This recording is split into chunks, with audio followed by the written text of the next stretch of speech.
E aí pessoal, eu sou Deison Abreu, sou policial e escritor e hoje nós vamos falar uma coisa sobre uma pessoa muito polêmica, que ficou muito conhecida nos últimos anos. A maioria das pessoas, inclusive as que o criticam, nem tinham ouvido falar, nunca leram nenhum de seus livros e por alguns pedacinhos, alguns trechos de internet, de Facebook, criticam ele e muitas vezes com razão quando é sobre a fala, mas às vezes se expõe a criticar sobre o trabalho que nunca viram. E isso daí é um grande problema. Como criticar um livro se você nunca leu? Mas não vamos falar de livro e muito menos ser advogado de ninguém aqui. Estou falando de Olavo de Carvalho, o professor Olavo de Carvalho. Mas o que vamos falar é dois argumentos que ele diz que é muito interessante e que é difícil de ir contra. E eu sou absolutamente a favor. No caso, ele fala sobre quem é conservador, quem é liberal, quem é de direita. Duas coisas importantes. Antes de mais nada, dá um clique aí, dá essa moral aí e se inscreva no canal. Então, o que ele fala é que a primeira reforma que deveria ser feita é na segurança pública. Óbvio, eu como policial apoio totalmente. Mas e qual é o grande argumento dele? É que para você mudar um país ou para você mudar qualquer coisa, primeiro você tem que estar vivo. Parece exagero? Não, não é. De acordo com a OMS, nós sofremos uma epidemia de homicídios já há uns 10 anos. Essa conta é feita por a cada 100 mil habitantes e o nosso número ele ultrapassa. Chegamos a ter 60 mil homicídios em um ano. E só 8% chegam ao autor. E desses 8%, menos ainda chega a uma condenação, que depois de um tempo curto, razoavelmente curto, já estão na rua de volta. Então você aqui vive com a sorte. Você, a qualquer momento, pode acontecer uma tragédia na sua vida. E eu estou falando de homicídios.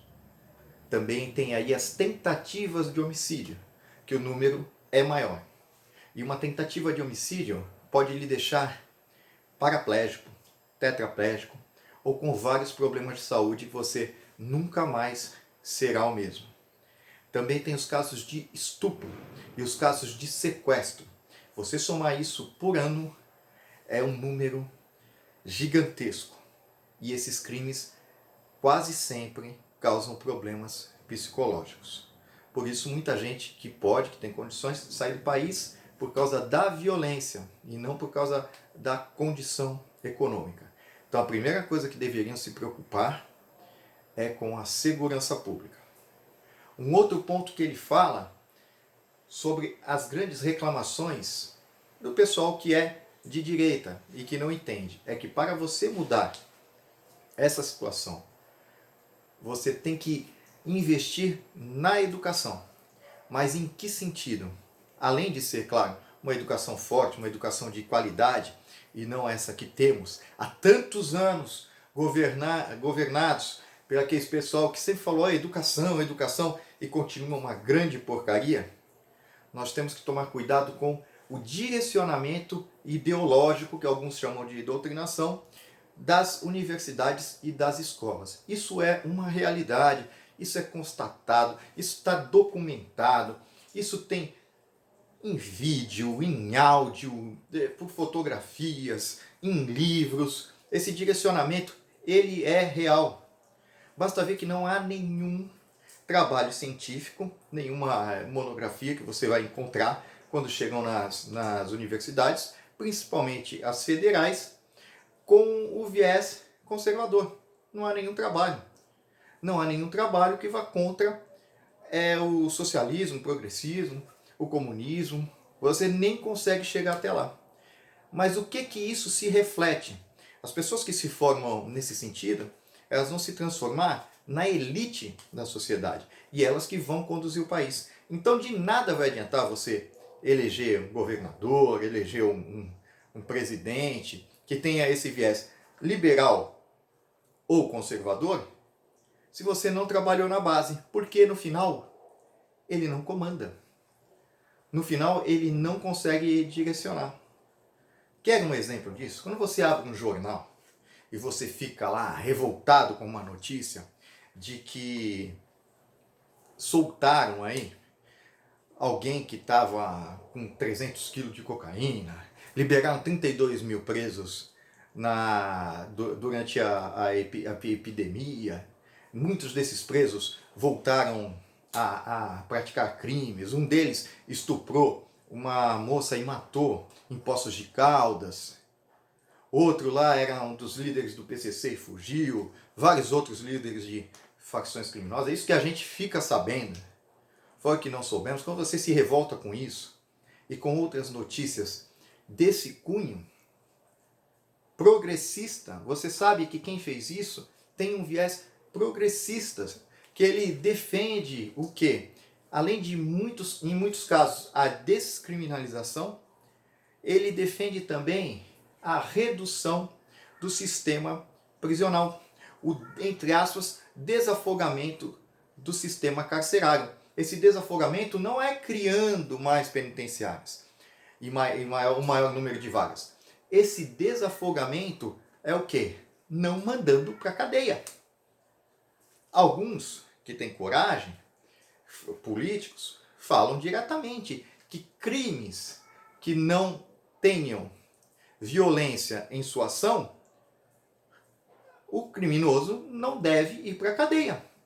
Então, furto de veículos, estelionato, são crimes que geram muito dinheiro e alguns defendem essa política aí de desencarceramento. Esse é um viés progressista, esse daí é um viés socialista. Se você é progressista e socialista, tudo bem, é o seu direito, você vai votar, né, nesse tipo de pessoa. Agora, se você é conservador, liberal, de centro, ou mesmo que é de esquerda, mas não concorda com isso, você tem que entender por que isso acontece.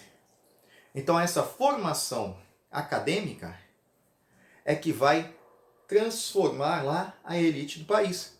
A elite vai ser no judiciário, nas forças armadas, nas polícias, na política, em grandes empresas, só que aí já fica um pouco difícil de sustentar esse argumento, a não ser quando você está muito fora da realidade que nós aqui embaixo vivemos.